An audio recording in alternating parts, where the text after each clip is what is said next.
Voilà, veuillez, chers frères et sœurs en Christ et chers amis, recevoir mes salutations fraternelles en Christ Jésus. C'est en lui que nous avons tout pleinement. Que Dieu vous bénisse bien. Nous voudrons aujourd'hui porter notre réflexion sur un verset que vous connaissez très bien, mais dont le contenu est pour nous le vrai fondement de notre avenir. Il s'agit de Jean, chapitre 3, et le verset 16. Jean 3 et le verset 16. Il est écrit ceci. Car Dieu a tant aimé le monde qu'il a donné son Fils unique, afin que quiconque croit en lui ne périsse point, mais qu'il ait la vie éternelle. Je reprends encore. Car Dieu a tant aimé le monde qu'il a donné son Fils unique, afin que quiconque croit en lui ne périsse point, mais qu'il ait la vie éternelle. C'est l'apôtre Jean qui a écrit l'ensemble de ce livre pour nous présenter Jésus. Jésus, Jean le présente comme étant le Christ, c'est-à-dire le Messie, l'envoyé de Dieu pour le salut de l'humanité. Il est aussi le Fils de Dieu. Il est le révélateur parfait de la personne de Dieu et du caractère de Dieu. Il est venu ici-bas pour le salut de l'humanité. En effet, l'humanité était en état de déviation et doit en subir les conséquences. Car comme Paul le dit dans l'Épître aux Romains chapitre 6 verset 23, le salaire du péché, c'est la mort. Donc l'humanité, depuis qu'elle s'est déconnectée de Dieu, à cause du péché ou par le péché, l'humanité est placée devant une condamnation éternelle. Il n'y a pas d'avenir pour chaque être humain. Mais Dieu, par amour, par miséricorde, il va mettre en place un programme de rédemption, un programme pour délivrer l'humain de son état ténébreux, pour que l'humain puisse vivre avec Dieu dans l'éternité. Et c'est dans ce cadre-là, de l'expression de son amour et de sa miséricorde, que Dieu va faire venir ici-bas son Fils bien-aimé pour qu'il puisse en payer le prix, pour que nous puissions jouir désormais de la vie éternelle. En Christ Jésus donc, le salut a de vraies bases qu'il convient de bien capter afin d'expérimenter un tel salut. Car ce n'est pas n'importe qui est sauvé. Captons bien les principes de base ou les vraies bases d'un tel salut pour l'expérimenter ou pour demeurer attaché à un tel salut afin que nous puissions être comptés parmi ceux qui vont être levés dans la gloire lorsque la trompette sonnera. Alors à cet effet, le thème sur lequel je voudrais que nous portions ensemble notre réflexion est le suivant. Les vraies bases du salut en Christ et la bonne manière de l'expérimenter. Les vraies bases du salut en Christ et la bonne manière de l'expérimenter. Par ce sujet, nous allons d'abord découvrir la nature du salut et ensuite en apprécier les vraies bases et enfin encourager chacun à s'engager, à bien expérimenter un tel salut avant qu'il ne soit trop tard. Alors, portons regard sur trois éléments importants. D'abord, qu'est-ce que c'est que le salut? Ensuite, quelles sont les vraies bases du salut en Christ Jésus et comment faire pour expérimenter ce salut-là. Alors, commençons par le tout premier. Qu'est-ce que c'est que le salut en Christ Jésus? Le salut, c'est d'abord le fait d'être délivré, d'être sauvé d'un état. Dans ce sens, le salut, c'est le fait d'être délivré du péché et des puissances ténébreuses. Car l'humain, à cause du péché, est sous le gouvernement des puissances ténébreuses, gouvernement de Satan et des démons. Et c'est ce qui va entraîner cet humain-là dans la condamnation éternelle. Mais Dieu veut nous délivrer des mains de Satan et des démons, délivrer du péché, afin que nous puissions être comme mis à part pour désormais lui appartenir. Quiconque est délivré, on pourra dire, le salut a démarré, le salut initié. Le salut ensuite, c'est le fait de marcher avec Dieu, ayant désormais une identité nouvelle. Dès l'instant qu'on est délivré de la main de Satan, qu'on est délivré des ténèbres, on est maintenant dans la lumière. Et l'humain peut marcher, peut bouger dans les traces de Dieu. Ce domaine, nous l'appelons la marche chrétienne. Car dès l'instant qu'on est délivré de l'ennemi, on est passé de la mort à la vie. On est maintenant vivant avec Dieu et on a communion avec Dieu et on marche désormais dans ses traces. Ça, c'est le salut progressif. Le domaine où l'humain bouge désormais, il est vivant dans le territoire divin et il est en communion avec Dieu. Ça, c'est la marche chrétienne. C'est pourquoi la marche chrétienne, ce n'est pas le simple fait d'avoir le titre chrétien, chrétien, chrétien. Est-ce que tu te comportes de la bonne manière? Est-ce que ta vie démontre vraiment que tu as été délivré des mains de Satan et que tu vis désormais dans la lumière et que tu suis les traces du Seigneur? Et enfin, le salut, c'est d'être délivré définitivement de la terre pour être élevé dans la gloire céleste. Le fait d'être élevé dans la gloire, c'est suivre Jésus qui a fait cette expérience. Car Christ venu ici-bas, ayant pris sur lui nos péchés, nos douleurs, le voilà qui a été mis à mort. Mais il est sorti du tombeau, vivant, ressuscité. Pendant 40 jours, il va être au contact des disciples. Et à la fin des 40 jours, le voilà qui va monter dans la gloire, sous les yeux des disciples. Ils vont en être témoins. Ce qui veut dire, si tu as été délivré des mains de Satan et que tu marches avec Dieu dans la vérité, le jour viendra où tu vas quitter la terre. Car cette terre est maudite, elle disparaîtra bientôt. Et tu vas entrer dans la gloire céleste pour être accueilli par le Seigneur, le roi des rois, le Seigneur des seigneurs, le Tout-Puissant, qui tient entre ses mains tout pouvoir, toute autorité. Cet aspect, c'est le salut accompli. Le salut dans sa dimension sommet, dimension définitive. C'est pourquoi Paul va dire aux Romains, et cette expression doit nous interpeller en tout temps, tant chrétiens, pour nous ouvrir les yeux, en disant ceci, Romains 13, surtout le verset 11, vers la fin, mais lisons depuis le commencement. Cela importe d'autant plus que vous savez en quel temps nous sommes. C'est l'heure de vous réveiller enfin du sommeil, car maintenant, le salut est plus près de nous que lorsque nous avons cru. Le salut est plus près de nous que lorsque nous avons cru. En réalité, le jour où on donne la vie à Jésus, on est délivré de la main de Satan et des démons. Et on est en train de marcher désormais avec Dieu. C'est là la marche chrétienne.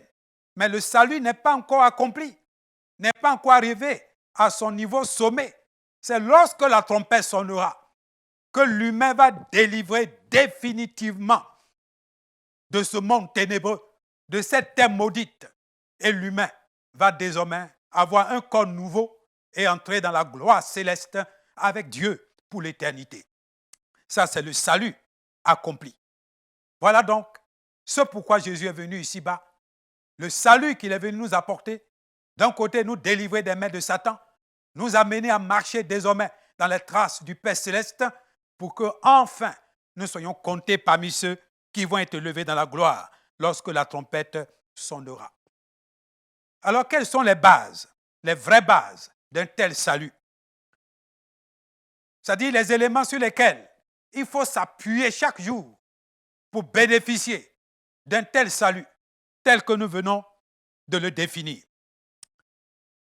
Le salut en Christ présente 4 bases essentielles qui doivent accompagner le chrétien partout, qui doivent être gravées dans sa mémoire en tout temps, en tout lieu, en toutes circonstances. Que tu sois seul, que tu sois avec d'autres personnes, ne laisse jamais ces 4 vérités être gravées dans ta mémoire si tu veux préserver le salut et être compté parmi ceux qui vont jouir de la dimension accomplie d'un tel salut. La première base, c'est la réalité de la mort de Jésus-Christ. C'est en sa qualité d'agneau immolé que Christ a été crucifié à la croix et qu'il a été enseveli, mis au tombeau.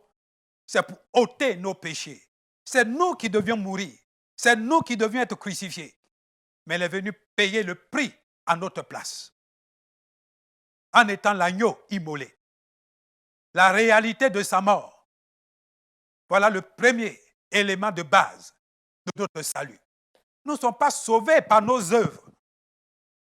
Nous ne sommes pas sauvés par une belle apparence physique qu'on peut avoir. Est-ce que tu crois que Jésus est mort pour toi? Est-ce que tu t'identifies à la réalité de sa mort? Oui, par la mort de Jésus, le péché est vaincu.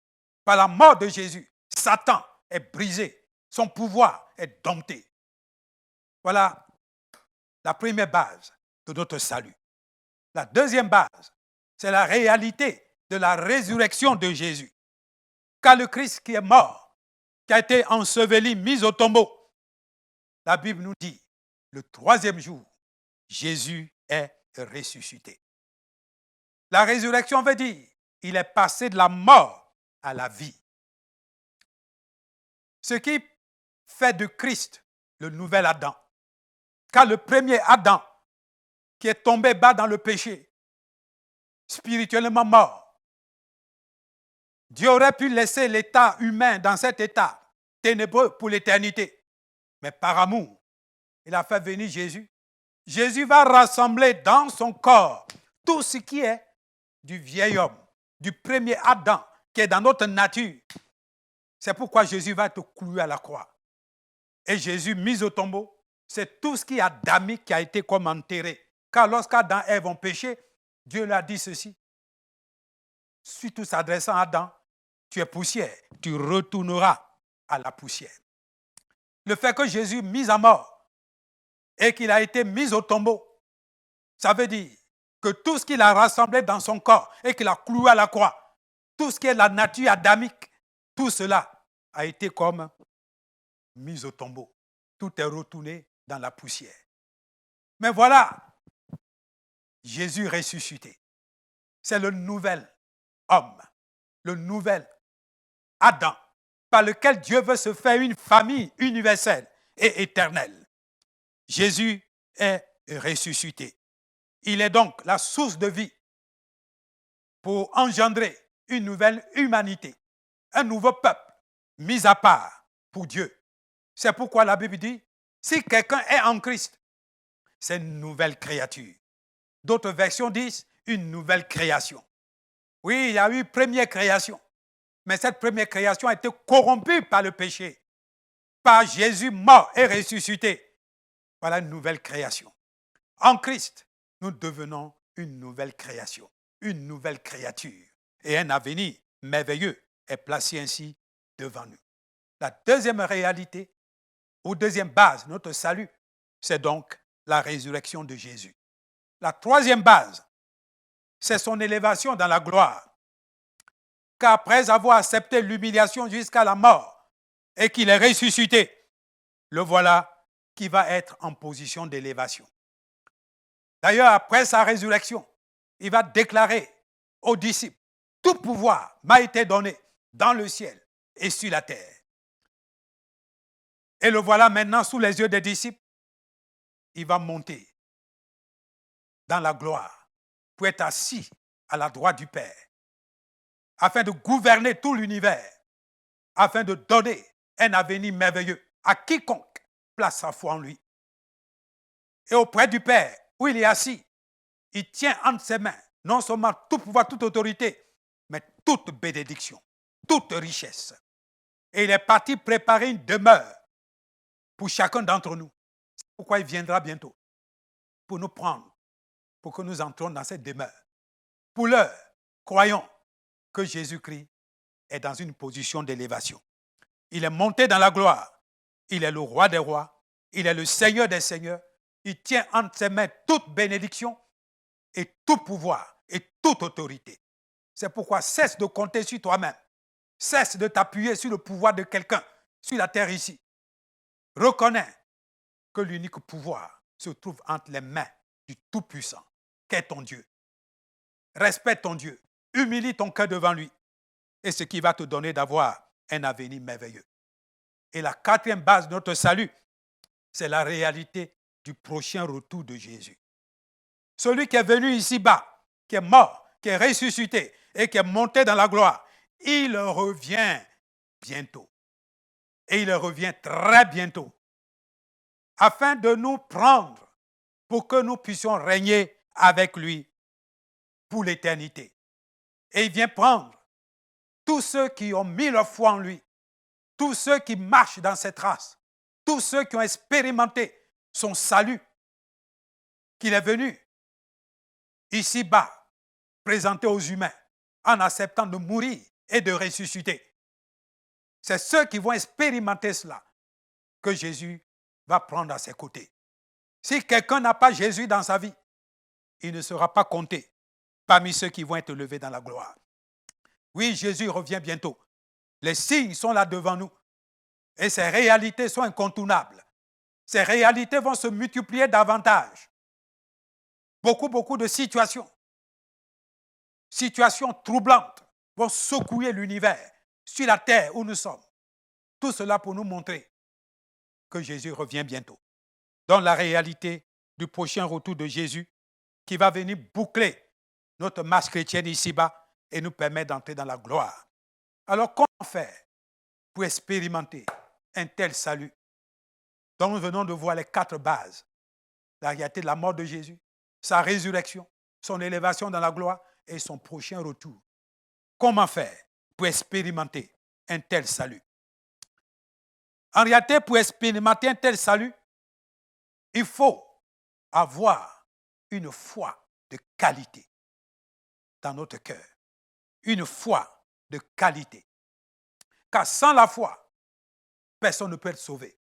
Car le verset que nous avons cité, sur la base duquel nous sommes en train de développer ce thème, il est dit, Dieu a tant aimé le monde qu'il a donné son Fils unique, afin que quiconque croit en lui ne périsse point, mais qu'il puisse avoir la vie éternelle. Si tu veux avoir le salut, il faut avoir une foi de qualité. Si tu n'as pas la foi en Christ Jésus, alors il n'y a pas d'avenir pour toi. Tu vas avoir une belle apparence religieuse, mais il n'y a pas Dieu dans ta vie. La foi de qualité consiste à faire ceci. D'abord, c'est d'accueillir Jésus dans ta vie par une repentance sincère. Ça veut dire reconnaître tes péchés, reconnaître ta vie mauvaise, humilie-toi devant Dieu, demande pardon au Seigneur. Quand il est venu mourir à ta place, il a payé le prix à ta place. C'est toi qui devais subir une telle mort, mais Jésus a accepté de payer le prix à ta place. Humilie-toi devant lui, demande-lui pardon et accueille-le dans ta vie. Jean 1, verset 12-13, à tous ceux qui l'ont reçu, à ceux qui croient en son nom. Ce qui veut dire, croire, c'est recevoir. Ce n'est pas le simple fait de croire avec la tête. Les démons aussi croient que Dieu existe. Ils croient qui est Jésus, mais ils ne l'ont jamais accueilli dans leur vie. Beaucoup de gens croient, ils savent avec la tête, mais le cœur est toujours fermé et Dieu n'y entre pas. C'est pourquoi Dieu va dire par l'apôtre Jean, en s'adressant à l'église de Laodicée, Apocalypse 3, verset 20, je me tiens à la porte et je frappe. Si quelqu'un m'ouvre, j'entrerai chez lui, je souperai avec lui et lui avec moi. Il y a longtemps que Dieu a frappé à ta porte. Il y a longtemps que tu as entendu sa parole, mais tu n'as jamais ouvert ton cœur pour l'accueillir. Parce que dans ton cœur, il y a Satan et ses démons qui gouvernent ta vie. C'est pourquoi tu ne t'es jamais ouvert au Seigneur. Si tu vis encore, c'est Dieu qui te fait la grâce de l'accueillir avant qu'il ne soit trop tard. Il est en train encore de frapper à ta porte aujourd'hui par ce message que tu entends. Ouvre ton cœur, accepte Jésus. Ouvre ton cœur, c'est reconnaître ton péché, demander pardon devant Dieu et prendre la ferme résolution d'abandonner ce péché-là. C'est ce qui va permettre à Dieu, par le sang de Jésus, de purifier ton être intérieur pour que Jésus vienne habiter en toi. Jésus n'habite jamais dans un endroit souillé, impur, corrompu par le péché. Jésus n'habite jamais là où il y a un démon. C'est pourquoi reconnais tes péchés, chasse les démons de ta vie en demandant pardon à Dieu pour tes péchés. Dieu va te pardonner et le sang de Jésus va laver ton être intérieur, ce qui va permettre à Jésus d'être heureux, d'être accueilli dans ton cœur. Donc, recevoir et accueillir Jésus, voilà le premier pas important pour être vraiment sauvé. Deuxièmement, il faut t'identifier à Christ comme mort et ressuscité avec lui. Dès l'instant que tu l'as accueilli en toi, alors pousse ce cri comme Paul l'a poussé. J'ai été crucifié avec Jésus. Ce n'est plus moi qui vis, c'est Christ qui vit en moi. Mais cette identification, il y a un symbole qu'il ne faut jamais rater pour prouver que vraiment Jésus est en toi et que tu veux maintenir ta vie collée à lui. Le symbole de cette identification, c'est le baptême d'eau. Être baptisé d'eau, ce n'est pas le fait de verser l'eau sur ta tête. Il faut que ton être entier soit plongé dans l'eau. Ce qui veut dire que ton être entier, ton passé, tout cela est englouti dans la mort. Tu es mort avec Jésus. Et quand tu sors de l'eau, alors vois-toi comme une nouvelle créature, un ressuscité. Tu es passé donc de la mort à la vie. Le baptême d'eau, c'est le symbole de la mort et de la résurrection avec Jésus. Pour marcher désormais dans les traces du Seigneur et avancer avec lui avec sérénité. Vous pouvez lire Romains chapitre 6, versets 3 à 8 pour bien capter toute la portée et toute la signification du vrai baptême d'eau. Si tu accueilles Jésus en toi par la foi, identifie-toi à sa mort et à sa résurrection par le baptême d'eau, ce qui va te permettre d'avancer. Troisième pas à poser, il faut t'affectionner désormais des choses d'en haut. Si tu es vraiment ressuscité avec Jésus, si tu as participé à sa mort et maintenant tu es ressuscité, tu as une vie nouvelle, affectionne-toi des choses d'en haut. Paul va le dire aux Colossiens, Colossiens 3, à partir du verset 1. Si donc vous êtes ressuscité avec Christ, cherchez les choses d'en haut, où Christ est assis à la droite de Dieu. Affectionnez-vous aux choses d'en haut et non à celles qui sont sur la terre, car vous êtes morts et votre vie est cachée avec Christ en Dieu. Pour préserver le salut, laisse ton cœur, laisse tes pensées, laisse tes soupirs s'orienter vers les vraies valeurs qui sont là-haut.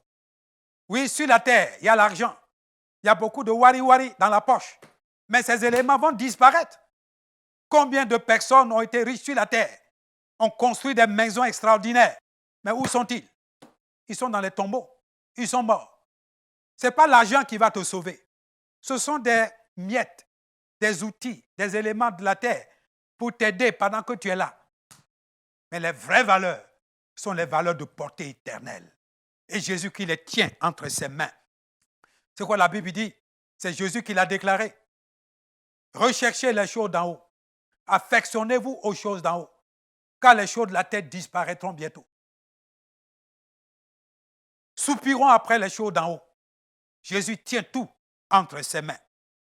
C'est pourquoi, si tu es ressuscité, laisse tes pensées aller désormais vers le lieu où se trouvent les vraies richesses.